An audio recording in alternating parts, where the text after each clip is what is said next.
தமிழகத்தில் நேற்று வெளியான +2 பொதுத் தேர்வு முடிவுகள் பல மாணவர்களின் சாதனைகளை வெளிப்படுத்தியுள்ளன. அந்த வரிசையில் விஜய் டிவியில் ஒளிபரப்பான சூப்பர் சிங்கர் நிகழ்ச்சியின் மூலம் ரசிகர்களிடம் பிரபலமான ஹர்ஷினி இந்த ஆண்டு 12ஆம் வகுப்பு தேர்வு எழுதி சிறந்த மதிப்பெண்கள் பெற்றுள்ளார். தனது தேர்வு முடிவுகளை அவர் தன்னுடைய சமூக வலைதள பக்கத்தில் பகிர்ந்துள்ளார். அதன்படி ஹரிணி நேத்ரா மொத்தம் 556 மதிப்பெண்கள் பெற்று தேர்ச்சி பெற்றுள்ளார். தனிப்பட்ட பாடவாரியாக பார்க்கும்போது தமிழில் 96 மதிப்பெண்களும், ஆங்கிலத்தில் 89 மதிப்பெண்களும், புள்ளியியல் 100, பொருளாதாரம் 86, வர்த்தகம் 89, கணக்கு பதிவியல் 96 என சிறப்பான மதிப்பெண்கள் பெற்றுள்ளார். குறிப்பாக புள்ளியியல் பாடத்தில் முழு மதிப்பெண் பெற்றிருப்பது கவனிக்கத்தக்கதாக உள்ளது. சூப்பர் சிங்கர் நிகழ்ச்சிக்கு பிறகு ஹர்ஷினி நேத்ரா பல மேடை நிகழ்ச்சிகளில் பாடி ரசிகர்களை கவர்ந்து வந்தார். பாடல் பயணத்துடன் படிப்பையும் சமநிலைப்படுத்தி இவ்வளவு உயர்ந்த மதிப்பெண்கள் பெற்றிருப்பது பலரிடமும் பாராட்டை பெற்றுள்ளது.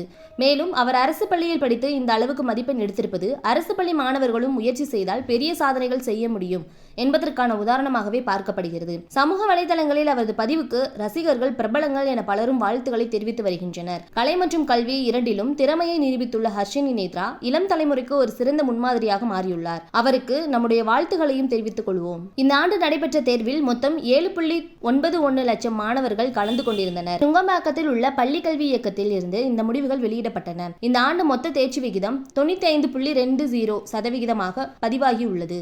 மாணவிகள் 97% தேர்ச்சி பெற்று முன்னிலை வகித்துள்ள நிலையில் மாணவர்கள் 93.19% தேர்ச்சி பெற்றுள்ளனர். இதனால் மாணவிகளை விட மாணவர்கள் 3.82% குறைவாகவே தேர்ச்சி பெற்றுள்ளனர். அரசு பள்ளிகள் 92.16% அரசு உதவி பெறும் பள்ளிகள் 96.14%, தனியார் சுய நிதி பள்ளிகள் 98.72% பெற்றுள்ளனர். இதில் பெண்கள் பள்ளிகள் ஆண்கள் பள்ளிகளை விட 6.59% அதிகமாகவும், இருபாலர் பள்ளிகள் 4.81% அதிகமாகவும் தேர்ச்சி பெற்றுள்ளனர். பாடவாரியாக தேர்ச்சி விகிதமும் குறிப்பிடத்தக்க அளவில் உயர்ந்துள்ளது. இயற்பியல், வேதியியல், உயிரியல், கணிதம், கணினி அறிவியல் போன்ற முக்கிய பாடங்களில் 98% முதல் 99% வரை மாணவர்கள் தேர்ச்சி பெற்றுள்ளனர். ஓகே ஃப்ரெண்ட்ஸ், இதை பத்தி நீங்க என்ன நினைக்கிறீங்க அப்படிங்கறத மறக்காம கமெண்ட்ல சொல்லிருங்க. நம்ம சேனலை லைக் பண்ணி, ஷேர் பண்ணி, சப்ஸ்கிரைப் பண்ணிக்கோங்க. தொடர்ந்து வீடியோ வாட்ச் பண்ணுங்க. தேங்க்யூ.